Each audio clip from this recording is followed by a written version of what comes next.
Now, earlier I talked with a Muslim leader who said that he believed that this attack took place because it was a symptom of a far larger problem. It was a symptom of rising hatred, of rising xenophobia, and rising Islamophobia, not just here in this part of the world, but all over the world. Let's bring up now, our guest is Mohammed Shafiq, Chief Executive of the Ramadhan Foundation, and he joins us live from Manchester. And sir, thank you for joining us once again. Again, my sympathies to you and Muslims all over the world.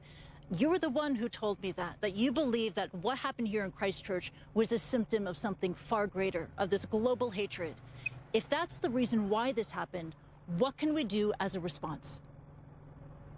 Well, we can do what Jacinda Ardern said to President Trump yesterday when he asked if the New Zealand wanted any more assistance, what can the United States government do to help? And she said one thing: love Muslims all over the world. And I think that's a powerful message sent by Jacinda Ardern to the US president, but to world leaders around the world, politicians, commentators, medias, who fan this flame of intolerance and hatred towards Muslims and Islam. As I said to you yesterday, if the environment in which we operate, we're demonizing a whole community, a whole faith system, becomes normalized, then we get deranged individuals who carry out such barbaric acts. And I think it's really important that all of us, whether we're in the public eye or not, behave responsibly. And you saw it, I think, last night from Rush Limbaugh in the United States, denying and putting out conspiracy theories, thinking that this didn't actually happen.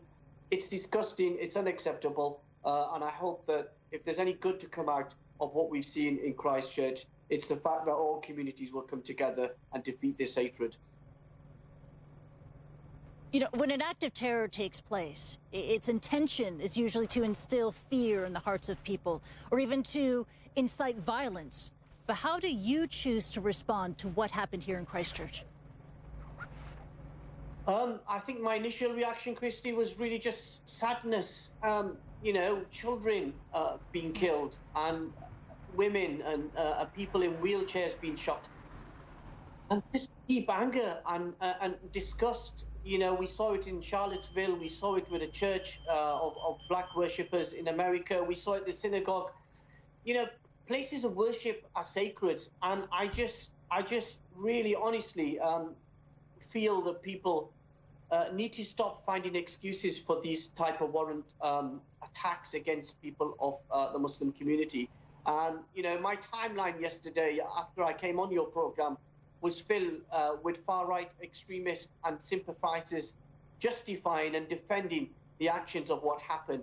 And I think that's really sad. And I think that responsibility rests from the top, from the White House, from a president who yesterday belittled the rise of white supremacy in the United States and around Europe. And I think that's it's a consequences when you hear people say that. And the murderer, the terrorist himself, took inspiration from President Trump, and that's very, very serious.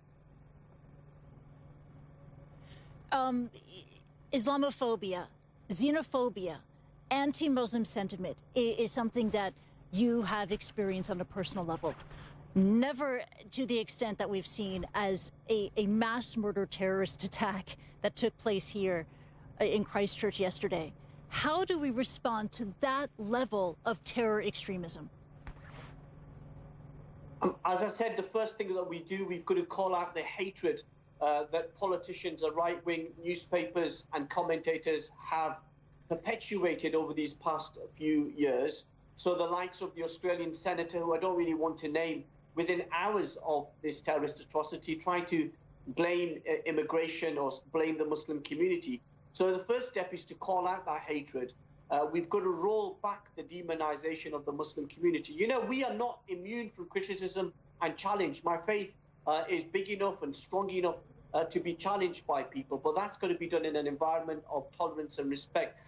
And then the third thing that we've got to do, and you saw it in Christchurch, but you've seen it across the world, people of all faiths, I know, coming together.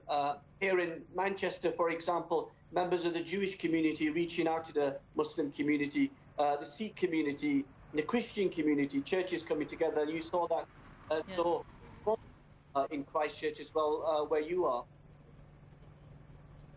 Yeah, absolutely. You're seeing outpourings of grief, floral tributes, for example, this church behind me, also in mosques, in temples across the city. Mohammed Shafiq, thank you so much for joining me. We'll talk again later, and take care. Now, we are learning more about the victims of the